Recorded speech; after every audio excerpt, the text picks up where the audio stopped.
አንዳንድ ጊዜ ረጋ ብላችሁ ስታስቡ መልካም ሰው ስታጡ ወይ ጊዜውን ወይ ዘመኑን ወይ ሰዓቱን ወይ ሰዎችን ለመምሰል እንገደዳለን። ከሐሜተኞች ሐሜተኛ፣ ከክፉ ክፉ፣ ከጠማማው ጠማማ፣ አንዳንዴም ከጭራቁ ጭራቅ የምንሆንበት አጋጣሚ በጣም ሰፊ ነው። ግን ውስጥን ማታለል አይቻልም። ብዙ ጊዜ ግን ውስጣችንን እያታለል የምንኖር ጥቂቶች አይደለንም። የናትናኤል ከውስጡ ወደ ውጪ ሲወጣ የመልካም ሰው እጦት ናፍቆት ነበረበት። በደበዝባዛውና በለስላሳው የእግዚአብሔር ልጆች ነን። አሁን እዚህ በውስጣዊ ባህሪና ጠባይ ስንታይ ደግሞ ሚስጥራዊ ከዳተኞች ነን አይደለንም እንዴ?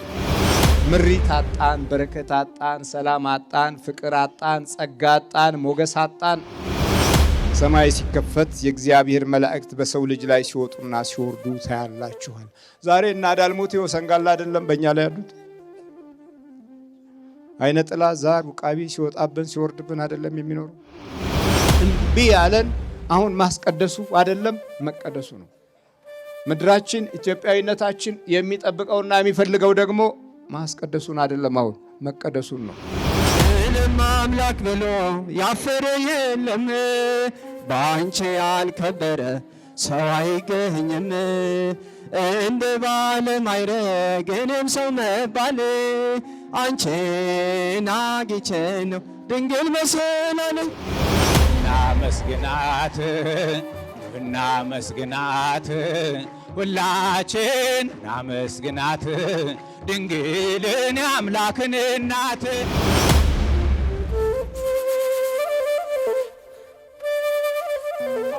ኦርቶዶክስ ተዋሕዶ ሃይማኖቴ ብኩርናዬ ናት በረከቴ ርስቴም ናት እንደ ናቡቴ። ኦርቶዶክስ ተዋሕዶ ኦርቶዶክስ ተዋሕዶ ሃይማኖቴ ብኩርናዬ ናት በረከቴ ርስቴም ናት እንደ ናቡቴ። ኦርቶዶክስ ተዋሕዶ ኦርቶዶክስ ተዋሕዶ ሃይማኖቴ ብኩርናዬ ናት በረከቴ ርስቴም ናት እንደ ናቡቴ። ኦርቶዶክስ ተዋሕዶ ኦርቶዶክስ ተዋሕዶ ሃይማኖቴ ብኩርናዬ ናት በረከቴ ርስቴም ናት እንደ ናቡቴ። ነቢዩ ኤርምያስ የመሰከረላት መልካሚቱ መንገድ ጻድቃን የሄዱባት ኦርቶዶክስ ተዋሕዶ ርትዕት ሃይማኖት። ኦርቶዶክስ ተዋሕዶ ኦርቶዶክስ ተዋሕዶ ሃይማኖቴ ብኩርናዬ ናት በረከቴ ርስቴም ናት እንደ ናቡቴ።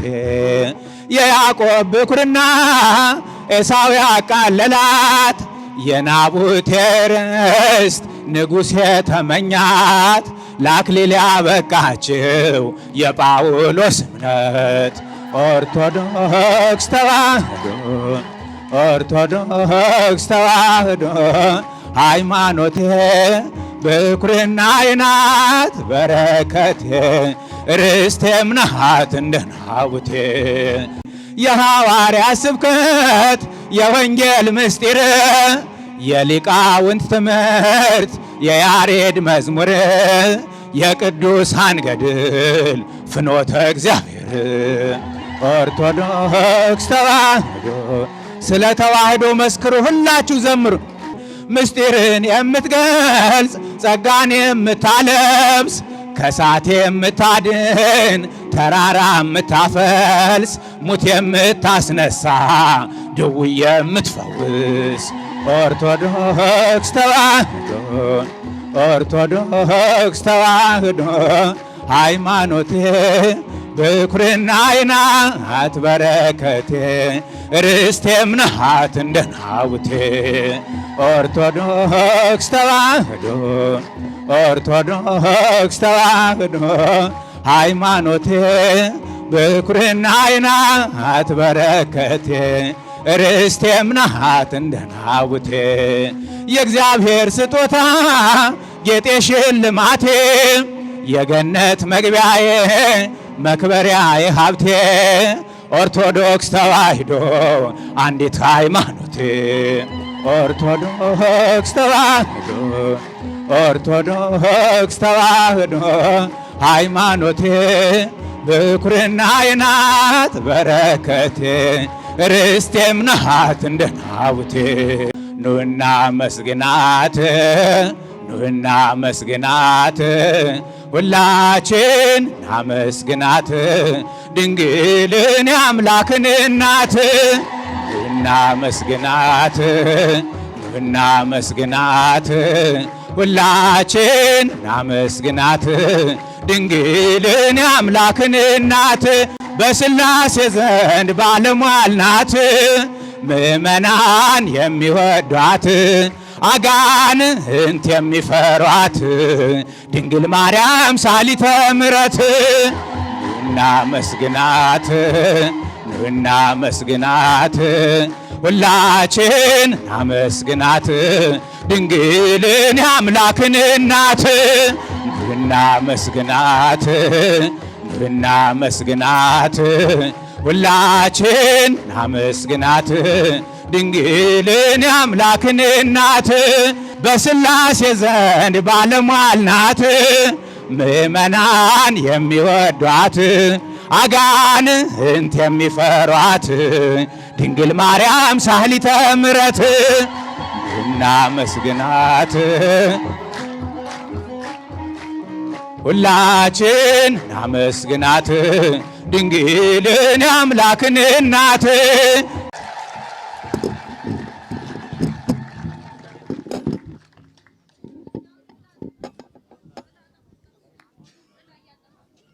በስመ አብ ወወልድ ወመንፈስ ቅዱስ አሐዱ አምላክ አሜን። አባቶች ካህናት፣ ወንድሞች ዲያቆናት፣ የተከበራችሁ የእግዚአብሔር ቤተሰቦች ሁላችሁም በልዑል እግዚአብሔር ስም እንደምን አደራችሁ? እንደምን ሰነበታችሁ? ልዑል እግዚአብሔር ዛሬም ዘወትርም ለዘላለም ስሙ የተመሰገነ ይሁን። ፈኑ እዴከ እምአርያም፣ እጅህን ከአርያም ላክልን። አድህነኒ ወባልሃኒ እማይ ብዙህ፣ ከፈተናና ከመከራ ውሃ አድነኝ። እምእዴሆሙ ለደቂቀ ነኪር፣ ከባዕዳን አጥፊ ልጆችም ጠብቀኝ። መዝሙር 143 ቁጥር 7 ላይ ያለው ቃል ነው። እጅህን ከአርያም ላክ። ዳዊት ይህንን ቃል በሚጸልይበት ጊዜ ብዙ ፈተናዎች ገጥመውታል። ከፈተናዎቹ አንዳንዶቹ በትንሽነቱ ከመናቅ አልፈው በጠላት አሰላለፍ ደረጃውን የጠበቀ ከፍተኛ ተዋጊና ጠንካራ የሆነ ኃይል በዳዊት ፊት ቆሞ ነበር።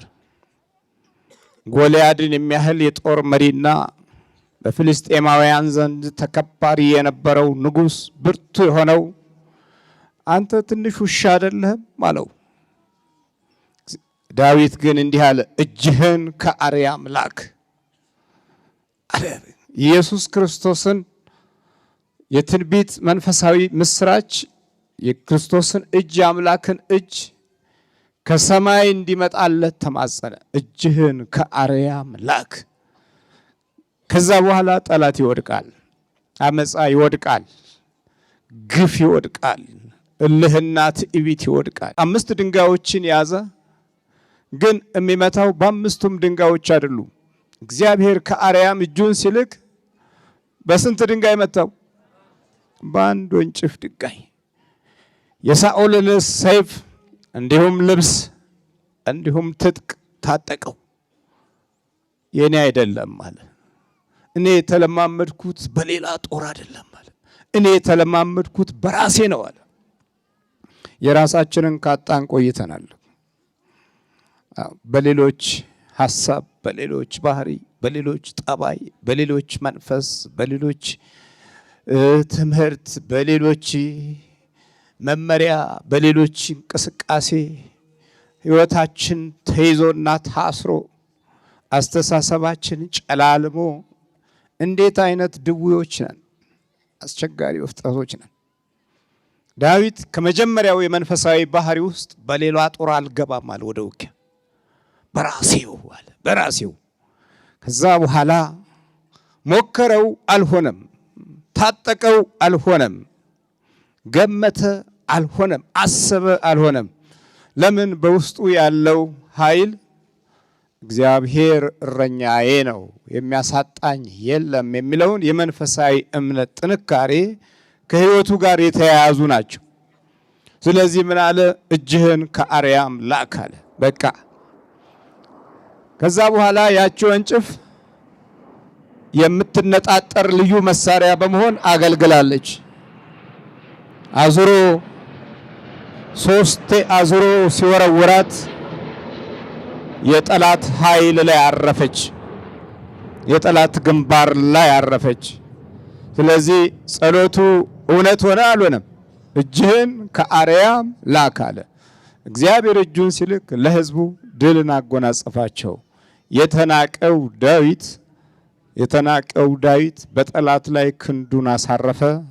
የእግዚአብሔር ክብርና ኃይል ተገለጠ። በጣም ጠንካራና ኃይለኛ የነበረው ወደቀ። በገዛ ሰይፉ ቆርጦ በወንጭፍ ጥሎ አንገቱን ለእስራኤል ህዝብና ለሳኦል ይሄው ብሎ አሳየ። እግዚአብሔር ስሙ የተመሰገነ ይሁን። ዛሬ የተነበበው ቅዱስ ወንጌል ወይም ዛሬ የተሰበከው መስባክ ይሄ ነው። ወደ ቅዱስ ወንጌሉ እወስዳቸዋለሁ። የዮሐንስ ወንጌል ምዕራፍ 1 ቁጥር 42 ላይ እንቆያለን ማለት ነው። እግዚአብሔር አምላክ ቃሉን በልቦናችን ውስጥ ያኖርልን፣ በመንፈሳዊ ጸጋም ይጎብኛን። የተጨነቅንባቸውንና ህይወታችን የተጎሳቆለባቸውን የጠላቶቻችንን ኃይል እግዚአብሔር ይጣልልን፣ ቃሉንም በህሊናችን ውስጥ ያኖርልን። ቃሉ እንዲህ ይላል። በነጋው ኢየሱስ ወደ ገሊላ ሊወጣ ወደደ። ፊልጶስንም አገኘና ተከተለኝ አለው። ፊልጶስም ከእንድርያስና ከጴጥሮስ ከተማ ከቤተ ሳይዳ ነበረ። ፊልጶስ ናትናኤልን አግኝቶ ሙሴ በሕግ ነቢያትም ስለ እርሱ የጻፉትን ዮሴፍን ልጅ የናዝሬቱ ኢየሱስ ክርስቶስን አግኝተነዋል አለው። ናትናኤልም ከናዝሬት መልካም ነገር ሊወጣ ይችላልን አለው። ልቡ የቆሰለው ናትናኤል፣ ተንኮለኞች መካከል የተወለደውና ያደገው ናትናኤል፣ በናዝሬት ውስጥ ግፍ ተጠናክሮ ብዙ አመፃዎችን የተለማመዱ ሰዎች በበዙበት ቦታ ላይ የኖረው ናትናኤል ናዝሬትን ሲያያት እንዴ ገረመው፣ በጣም ተደነቀ። እንዴት ከናዝሬት መልካም ሰው ሊወጣ ይችላል አለ። አይገርምም? ህሊናው ከውስጡ ስለ መልካም ነገር ያጣው ናትናኤል ውስጡ ጥሩ ሰዎችን ማግኘት አቅቶት ልቡ የተበላሸበት ናትናኤል እንዴት ከናዝሬት መልካም ሰው ሊወጣ ይችላል? አንዳንድ ጊዜ ረጋ ብላችሁ ስታስቡ መልካም ሰው ስታጡ ወይ ጊዜውን ወይ ዘመኑን ወይ ሰዓቱን ወይ ሰዎችን ለመምሰል እንገደዳለን። ከሐሜተኞች ሐሜተኛ፣ ከክፉ ክፉ፣ ከጠማማው ጠማማ፣ አንዳንዴም ከጭራቁ ጭራቅ የምንሆንበት አጋጣሚ በጣም ሰፊ ነው። ከዛ በኋላ መልካም ነገር በህሊናችን ውስጥ ፍጹም በማይታየንና በጨላለመበት ባህሪና ጠባይ ላይ እናድጋለን። ይሄ ሂደት ለክርስቲያናዊ ህይወት እጅግ በጣም አስጊ ነው። በዚህ አይነት አቅጣጫ ውስጥ ኖረን ዛሬ መልካም ሰው የሚለው ቃል ላይ ትኩረት ለመስጠት አልቻልንም። ከዚህም የተነሳ ብዙ ጠንከር ያሉ ውድቀቶች ከፊታችንም ከኑሯችንም ከቤተሰባችንም ከስነ ልቦናችንም ውስጥ በስፋት አሉ። እግዚአብሔር ይቅር ይበለን። እንደ ናትናኤል እናስባለን፣ እንደ ናትናኤል እንመኛለን። አንዳንዴም እንደ ናትናኤል እናጉረመርማለን። መልካም ሰው ከናዝሬት ሊወጣ ይችላልን አለ። እረ ከመውጣት አልፎ ተወልዷል። ስሙም ማን ነው? ኢየሱስ ክርስቶስ። ስሙ አማኑኤል፣ ስሙ ኤልሻዳይ፣ ስሙ አዶናይ። ከዚህ በፊት የነበረ አልፋና ኦሜጋ መጀመሪያውና መጨረሻው ተወልዶ አድጎ መጥቷል። ስራ ላይ ነው ያለው። መልካም ሰው እንዴት ከናዝሬት ይወጣል ብሎ ተስፋ የቆረጠው ሰው እንዴ ምንድነው የምትለው አለ። እንዲህ አይነት ክስተቶች አሉ። ይከሰታል፣ አንዳንድ ጊዜ ይከሰታል። ልናጣ እንችላለን መልካም ሰው።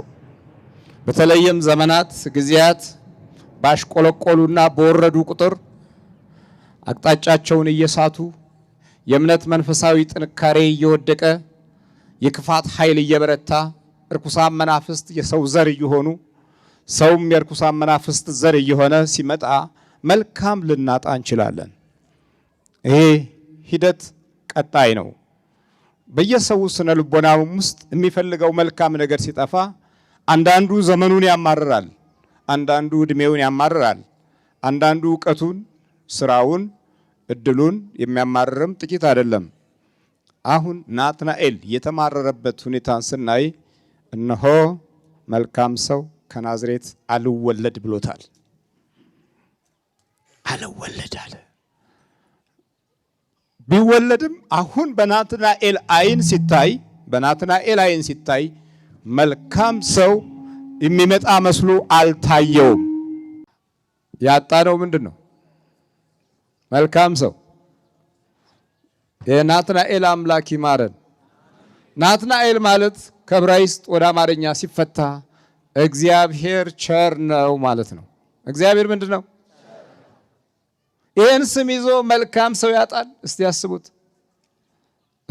ይህን ስም ይዞ ስማችን ቆንጆ ሆኖ ባህሪያችን፣ ጠባያችን መልካም ነገር ከልክሎን ኑሯችን፣ ጊዜያችን፣ ዘመናችን፣ ዕውቀታችን መልካም ነገር አሳጥሮብን ስንት ጊዜ የውስጥ የህይወት ጉስቁልና ገጥሞናል። ይሄ የውጭውን ተው አወናብድኸው ትኖራለህ፣ አታለኸው ትኖራለህ።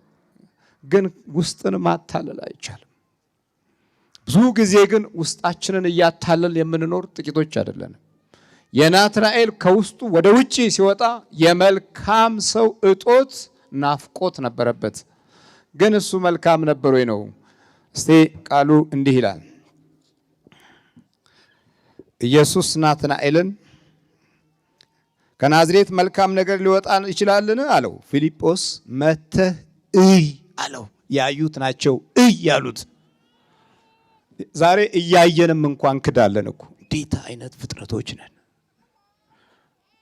በደበዝባዛውና በለስላሳው የእግዚአብሔር ልጆች ነን። አሁን እዚህ በውስጣዊ ባህሪና ጠባይ ስንታይ ደግሞ ሚስጥራዊ ከዳተኞች ነን። አይደለንም እንዴ? ነን እኮ ነን። ነጠላዎቻችን ጥሩ ነጫጮች ናቸው።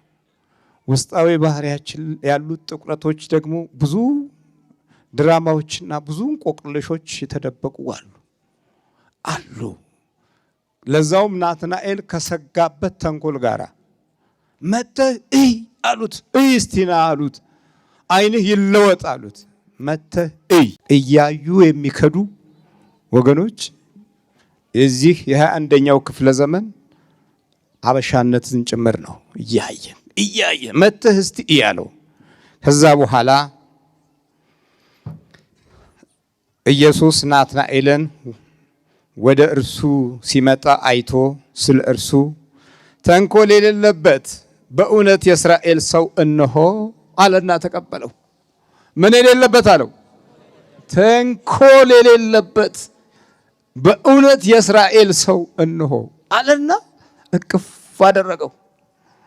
ተንኮሉን ደብቆለት፣ ምቀኝነቱን ደብቆለት፣ ድምጾቹ አያችሁ፣ እርግማኑን ደብቆለት ከዚህ በፊት ያከናወነውን ግፍና የነበሩትን ልምምዶች ደብቆለት ተንኮል የሌለበት የእስራኤል ሰው እነሆ አለና አቀፈው። እንዴ አለ።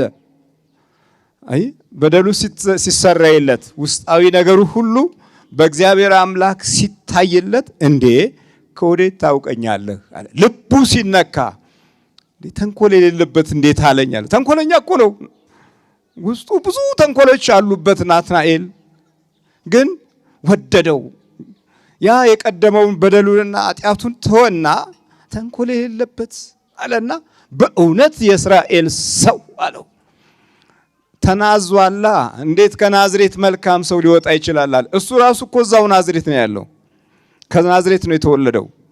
ግን ህሊናው አሁን የሚነካበትን ነገር ከእግዚአብሔር አምላክ ዘንድ ተወርውሮ ሲመጣ ከኢየሱስ ክርስቶስ ዘንድ ድምጾቹ ሲወጡ የቀደመው በደሉን ሽሮ ተንኮል የሌለበት አለና በእውነት የእስራኤል ሰው ሲለው እንዴ ከወዴት ታውቀኛለህ? እረ እንዴት ታውቀኛለህ አለው። አሁን ጉድ መጣ። እንዲህ የሚል ቃል ታነባላችሁ። ኢየሱስም መልሶ ማን ይመልስ? ኢየሱስ ክርስቶስ። ኢየሱስም መልሶ ከበለስ በታች ፊልጶስ ሳይጠራህ ከበለስ በታች ሳለህ አየሁህ አለው። ከበለስ በታች ሳለህ አየሁህ። መቼ? ዱሮ። ፊልጶስ ሳይጠራህ ዱሮ ነው፣ ቆይቷል። እዛች በለስ ቦታ ላይ ብዙ ወንጀል ሰርቷል። አንድ ሰው ገሏል በለስ ዋጋ። ሁለት የሰው ሚስት ወስዷል በለስ ዋጋ። ሰርቋል፣ ዋሽቷል። ያለ ጉልበቱን እና ዘዴውን ሁሉ ተጠቅሟል። ማን ነው እሱ? ናትናኤል።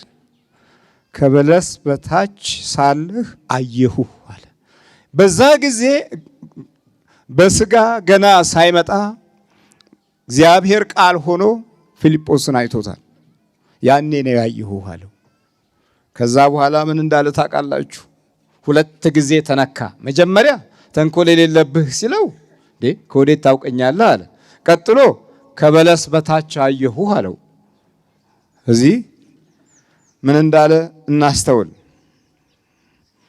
ናትናኤል መልሶ መምህር ሆይ አንተ የእግዚአብሔር ልጅ ነህ አለው። የማ ልጅ ነህ? እግዚአብሔር ስሙ የተመሰገነ ይሁን።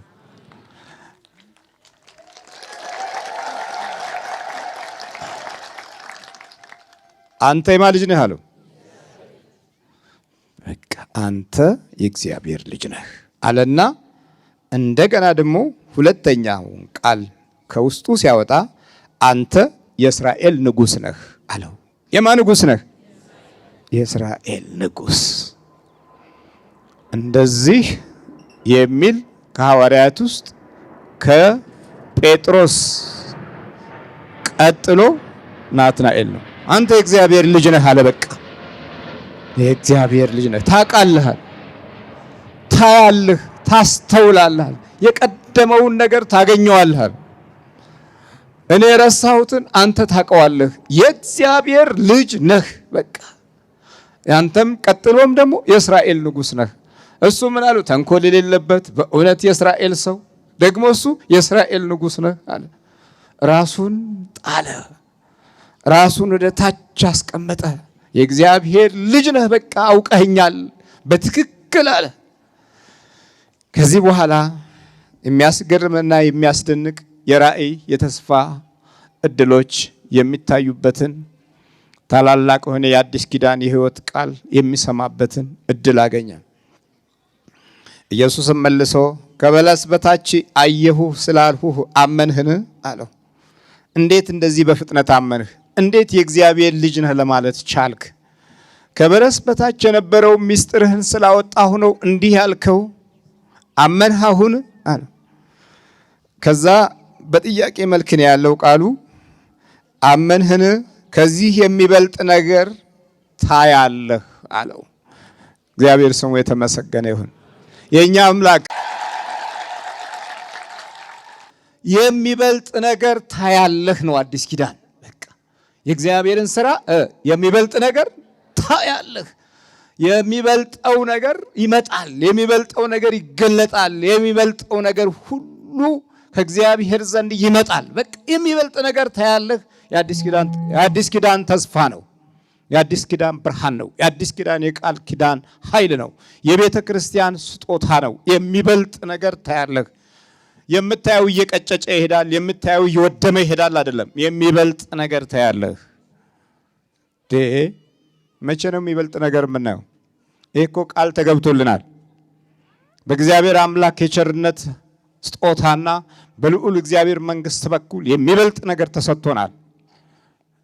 ዛሬ የሚበልጥ ነገር ለማየት ሳይሆን የሚበልጥ ቁጣ ለማምጣት ነው። የሚበልጥ ፍርድ ለማምጣት ነው። የሚበልጥ እርግማን ለማምጣት ነው ሩጫችን።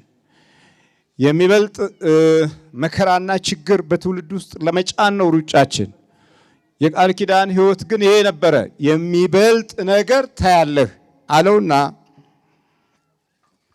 እውነት እውነት እላችኋለሁ ሰማይ ሲከፈት የእግዚአብሔር መላእክት በሰው ልጅ ላይ ሲወጡና ሲወርዱ ታያላችሁ። ምን ሲከፈት? ሰማይ ሲከፈት። መጀመሪያ በቅዱስ ገብርኤል ሰማዩን ከፈተልን። ተዘግቶ ነበር። በኦሪቱ ዘመን በብሉይ ኪዳን ዘመን ሰማያት ተዘግተው ለስደት፣ ለመከራ፣ ለችግር፣ ለአሕዛብ ቁጣ፣ ለክፉ መናፍስት ባርነት ህዝቦች እንዲህ አይነት አደጋ ውስጥ ነበሩ። በነቢያት በተስፋው ቃል ጥቂቶቹ እየተበረታቱ ወደ አዲስ ኪዳን መምጫው ላይ ሲደርስ ሰማይ ተከፈተ።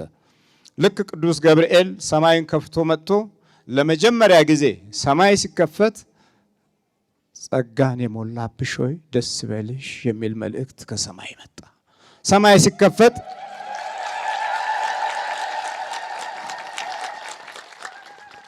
ሰማይ ሲከፈት ማ ተገለጠ? ደስታ። ሰማይ ሲከፈት ጸጋ። ሰማይ ሲከፈት እግዚአብሔር ልጆችና የእግዚአብሔር እናት አንድነትና ህብረት። እግዚአብሔር ሰውን እናቱ ሊያረግ ሰማዩን ከፈተ። ሰማዩን ከፈተ። ሰው አምላክ ሊሆን ሰማዩን ከፈተ። አምላክ ሰው ሊሆን ሰማዩን ከፈተ። ከዛ ወዲያው ደግሞ ለፊልጶስ ወደ ክርስቶስ ለሚጠጉ በደላቸውን ወደ ኋላ ለሚጥሉ የቀደሙ ኃጢአታቸውን ሁሉ ወደ ኋላ ሊያስወግድላቸው የእግዚአብሔር አምላክ መገለጥ በቃሉ በኩል ሲተላለፍ የሚበልጥ ነገር ታያለህ። የሚበልጥ ነገር ታያለህ። ሰማይ ሲከፈት መላእክት ሲወጡና ሲወርዱ በሰው ልጅ ላይ ታያለህ። እረ ጎበዝ እንዴት ነው? አሁን መላእክት ሲወጡና ሲወርዱ ነው የምናየው ነው እንዴ? አይደለም። መጀመሪያ ሲኦሉ ተከፍቷል። ከዛ በኋላ የሲኦል መንፈስ እስራቱ ተፈቶ እኛን እዚህ እያሰረ ነው። አይምሰሏችሁ፣ ሰው ሁሉ ታስሯል። የምናየው እውነት አይደለም። በጎን ማጭበርበር እንችላለን፣ ማምታታት እንችላለን። ግን ማናምታታ እውነት አለ፣ እስራት አለብን። ሰማዩ አልተከፈተም። ግን ቃል ኪዳን አግኝተን ነበር። የተከፈተው ነገር ቢኖር ጠላት ነው። በቃ አብሮን ይርመሰመሳል፣ አብሮን ያስባል፣ አብሮን ይሰራል፣ አብሮን ያቅዳል፣ አብሮን ይራመዳል። አርፎም ተርፎ ወደ ቤተ እግዚአብሔር ከገባ ዘመናት አልፏል። ዘመናት አልፏል። በጣም ቆይቷል። አብሮን ሲወለድ አላወቅነውም። አብሮ መከራ ሲያሳየን አልገባንም። እንኳን መላእክት ሲወጡና ሊወርዱ ልናይ ይሄው ቅዠቱም አስቸግሮናል። በሰው ልጅ ላይ ቃሉ እኮ እንዲህ ነው። የእግዚአብሔር መልአክ በሰው ልጅ ላይ ሲወጡና ሲወርዱ ታያላችሁ። በሰው ልጅ ላይ እኮ ነው። በሰው ልጅ ላይ፣ በእንስሳው ላይ አይደለም። በሰው ልጅ። የሰው ልጅ ማን ነው? የሰው ዘር ነው። በሰው ልጅ። ይህንን ቃል ኪዳን ተቀብለን ነበረ። የአዲስ ኪዳን ቃል ኪዳን አንደኛ ይኸውልህ ተንኮልህንና ምቀኝነትህን የሚያውቀው ጌታ ይቅር ብሎ እቅፍ የሚያደርግህ ሰዓት ነው። እንዲህ በማለት እኔ የሕይወት እንጀራ ነኝ፣ ስጋዬን የበላ ደሜን የጠጣ ምን አለው አለ? የዘላለም ሕይወት አለው አለ። በመጀመሪያ ደረጃ ከዚህ እውነተኛ መንፈሳዊ ምሪት ርቀናል። አንተ ልጅ ነህ፣ አንተ ገና ነህ፣ አንተ ጎረምሳ ነህ፣ ገና ነህ፣ ቆይ የሚሉህም ከውስጡ በጣም ብዙ ናቸው። እቆያለሁ እንኳን ብለህ ቆይ የሚልህም ኃይል ከአቅም በላይ ነው። ስለዚህ ወጥተሃል። ልክ ከወጣ በኋላ መተቱ ተመቸው፣ ሟርቱ ተመቸው፣ አስማቱ ተመቸው፣ አይነጥላው ተመቸው፣ ምቀኛው ተመቸው፣ ተንኮለኛው ተመቸው፣ አዚመኛው ተመቸው፣ አስማተኛው ተመቸው፣ ቃልቻው ተመቸው፣ ጠንቋዩ ተመቸው፣ ሁሉም ነገር ለሰይጣን ተመቸው። ከዛ በኋላ የተከፈተ ሰማይ ዝም አለ። እያለቀስክ ትወለዳለህ፣ እያለቀስክ ትኖራለህ፣ እያለቀስክ ትበላለህ፣ እያለቀስክ ስልጣን ላይ ትወጣለህ፣ መጨረሻ ታስለቅሳለህ። የተከፈተ ሰማይ ዝም አለ። የለቅሶ ልጆች ለቅሶ፣ የለቅሶ ልጆች ለቅሶ። ይሄ የሆነ ዕጣችን እድላችን እኮ ይሄ ሆነ። እንዴት ነው ወደ ተቀደሰ መንፈሳዊ ሕይወት መተን ከመላእክት ጋር የምንኖረው? እንዴት ከምስጋና በረከት ጋር የምንኖረው? እንዴት ኢያሱ የመጀመሪያው መና ሲቆም ፋሲካ ባደረገበት ጊዜ የተመዘዘ ሰይፍ አየ። የመጀመሪያውን የሀገሪቱን እንጎቻ ሲበላ በመጽሐፈ ኢያሱ ምዕራፍ 5 ላይ ስንመለከተው መናው ቀረ ይላል። እዛ በኋላ የሀገሪቱን እንጎቻ ቀመሱ። ለ40 ዓመት በምድረ በዳ ይንከራተቱ የነበሩት መላእክትን ያላዩ የቅዱሳን መንፈስና ተስፋ የተቋረጠባቸው ተገርዘው ግን ወደ ቅድስት ተስፋ መምጣት ያቃታቸው የሀገሪቱን መልካምና የመንፈሳዊ ተስፋ ራእይን መጨበጥ ያቃታቸው ሽማግሌዎች እነሱ እስኪሞቱ ድረስ መና ይበሉ ነበር። ሞተው በረሃ ካለቁ በኋላ ለልጆቻቸው ላልተገረዙት ከተገረዙ በኋላ ሸለፈታቸው ከተወገደ በኋላ መናው ቀረ። የሀገሪቱን እንጎቻ ሲበሉ ከሰማይ የበረረ ሰይፉን ይዞ የመጣ ታላቅ መልአክ በኢያሱ ፊት ቆመ። ይህንን መልአክ ያየው ከዛሬ 40 ዓመት በፊት ነው። ኢያሱ ግራ ገባው። አንዳንድ ጊዜ በሚከሰቱት ክስተቶች የምንሰጠው ግምት ግራ እንጋባለን። አኗኗራችን፣ መንፈሳችን ግራ ይጋባል። እግዚአብሔር ስራ ሲሰራ አካሄዱን ሲገልጥ መንፈሳዊ ተስፋው ማሳየት ሲጀመር ግራ ግብት ይለናል እንላለን። የሆነ ቦታ ላይ እንንሻፈፍና እንደገና ደግሞ ትዝ የሚለን ያቺው የመቀመቅ ባህሪና ልቦናችን ትሆናለች። ግራ ገባው ኢያሱና ግን የሀገሪቱን እንጎቻ ከ40 ዓመት በኋላ በልቷል። የበረሃ ምግብ ተቋልጧል። እነዛ ታላላቅ አባቶች ምድረ በዳ ላይ ሞተው አልቀዋል። መና እየበሉ አለቁ። መናው የጌታችን ኢየሱስ ክርስቶስ ቅዱስ ቁርባን አይደለም። መናው የሞት ምግብ ነው፣ የበረሃ ምግብ ነው። የሀገሪቱን እንጎቻ ሲበሉ መልአኩ ሰይፉ መዞ መጣ። እንዲህ አለ ኢያሱ፣ ማጣራት ጀመረ። ከጠላቶቻችን ወገን ነህ ወይስ ከወገኖቻችን ወገን ነህ አለው። ድምፁ እንዲህ ነበረ፣ የቅዱስ ሚካኤል ድምፅ ነው። እንዲህ ነው ያለው፣ እኔ የሰራዊት ጌታ አለቃ ሆኜ መጥቻለሁ። ሰማዩን የከፈተው አያችሁ? እንዲህ ነው የሚለው፣ የሰራዊት ጌታ አለቃ ሆኜ መጥቻለሁ። ለሁለት ሰራዊት፣ አንደኛው ለእግዚአብሔር ሰራዊት፣ ሁለተኛው በስጋ ላሉት ለእግዚአብሔር ሕዝብ ሰራዊት አለቃ ሆኜ መጥቻለሁ። ከዛ በኋላ ግን ኢያሱ እኔ እኮ የዚህ ሕዝብ አለቃ እኔ ነኝ ብሎ አልተኮፈሰም፣ አላበጠም፣ አልተናደደም።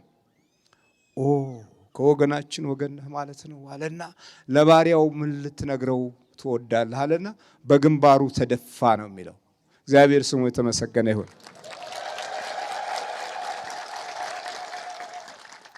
ሰማይ ሲከፈት እንደፋለን፣ እንሰግዳለን። ማ ሲከፈት? ሰማይ ካልተከፈተልህ አሰግዳትም። የዕለት አምልኮት የለህም። በአምልኮት ቦታ ላይ ልንቆም እንችላለን፣ ልንዘምር እንችላለን፣ ልንቀድስ እንችላለን። ግን ይሄ ማለት አመለክን ማለት አይደለም።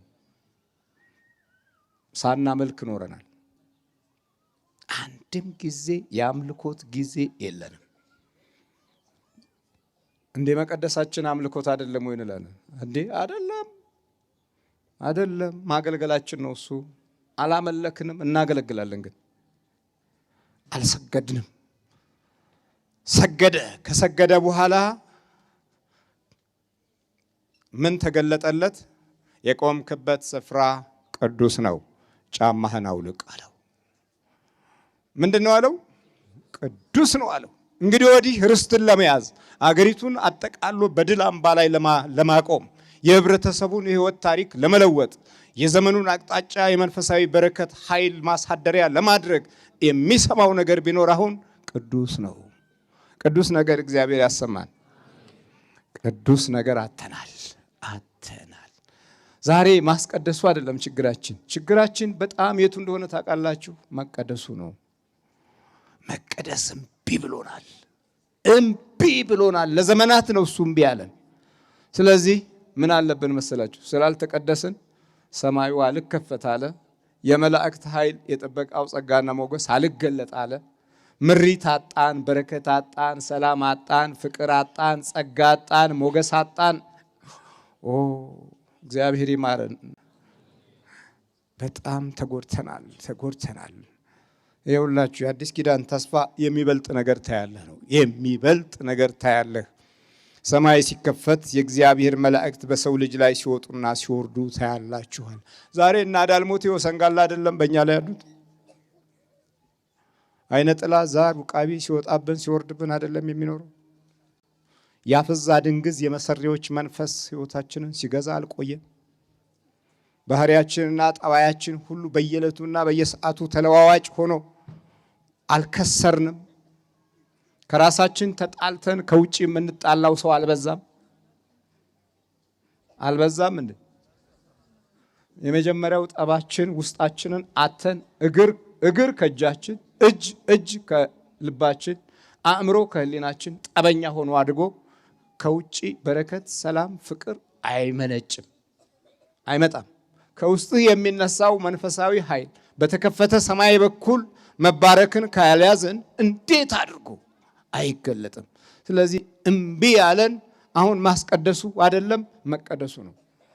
ምድራችን ኢትዮጵያዊነታችን የሚጠብቀውና የሚፈልገው ደግሞ ማስቀደሱን አይደለም አሁን መቀደሱን ነው። መላእክት ከኛ ህይወት የሚጠብቁትም ይሄው ነው። አልነው ኖርነው ታሪኮችን አገላበጥን። ስላልተቀደስን አይገለጥልንም፣ አይታየንም። በጠላት የተከበብንበት መስመሮች እጅግ በጣም ብዙ ዘርፎች አሉ። ከነዛ ውስጥ መንፈሳችን፣ ልቦናችን፣ ህሊናችን፣ ነፍሳችን በተረበሸ ከተማ ውስጥ ነው ያለችው። ተኝተህ ጭንቀት ነው፣ ተነስተህም ጭንቀት ነው። ብርሃኑ ጨለማ ነው፣ ጨለማውም ጨለማ ነው። እንዲህ አይነት አዚም የበዛበትን ህይወት እየመራን ነው ያለ ነው። የአዲስ ኪዳን ምስራች በእጅጉ በጣም ርቆናል። የሚበልጥ ታያለህ የሚለው ተስፋ አልገለጥ ብሎናል። ከእግዚአብሔር ሳይሆን ከባህሪያችን መሽመድመድ የተነሳ ከእውነታውና ከመንፈሳዊ ተስፋው ጎን ራቅ ብለን ተመልካቾች ከመሆን ጋር የተያያዝንበት አኗኗር ቅድስናን ከልክሎናል። ስለዚህ መዘዛችን በጣም ሰፊ ነው። ከዚህ በኋላ የምናየው ይሆናል። አንድ መዝሙር ከተዘመረልን በኋላ የቱ ጋ ነው ጉዳታችን፣ እውነቱ የቱ ጋ ነው የሚለውን ለማገናዘብ እንሞክራለን። እግዚአብሔር የሰማነውን በልቦናችን ያሳድርብን። መደምደሚያው መቀደስ ነው። ከተቀደስን በኋላ የተመዘዘ ሰይፍ ታያለህ፣ ልክ እንደ ኢያሱ። ከዛ በኋላ ቅዱስ ነገር ትሰማለህ።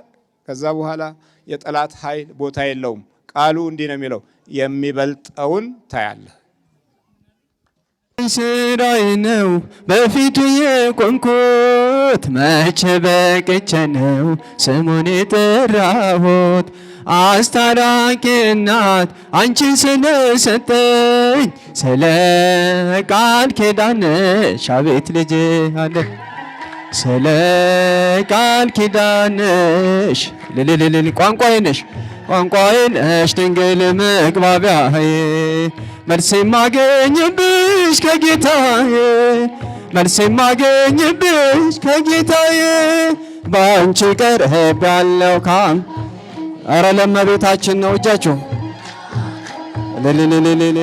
ቤቴ ሞልቶልኛል በበረከት ስለማምላክ ብሎ ያፈረ የለም በአንቺ ያልከበረ ሰው አይገኝም እንደ ባለ ማዕረግ እኔም ሰው መባል አንቺን አግኝቼ ነው ድንግል መሰላል አንቺን አግኝቼ ነው ድንግል መሰላል ቋንቋዬ ነሽ ድንግል መግባቢያዬ መልስ የማገኝብሽ ከጌታዬ መልስ የማገኝብሽ ባንቺ ቀርቤያለሁ ባንቺ ቀርቤያለሁ ከአምላኬ ፊት ቤቴ ሞልቶልኛል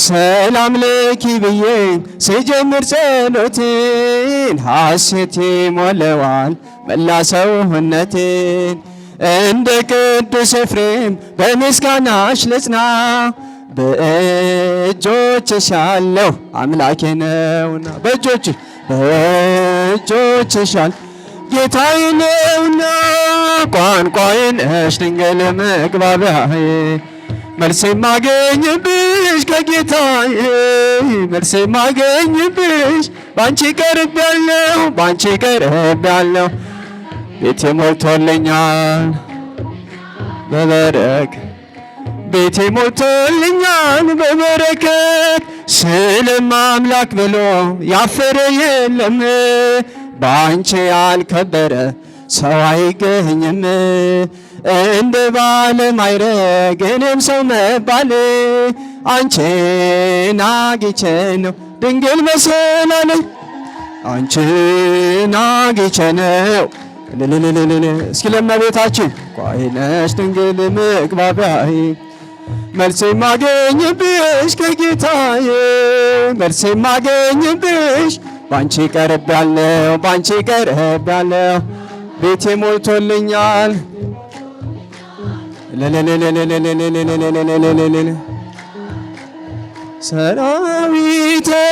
ሰራዊተ መላእክት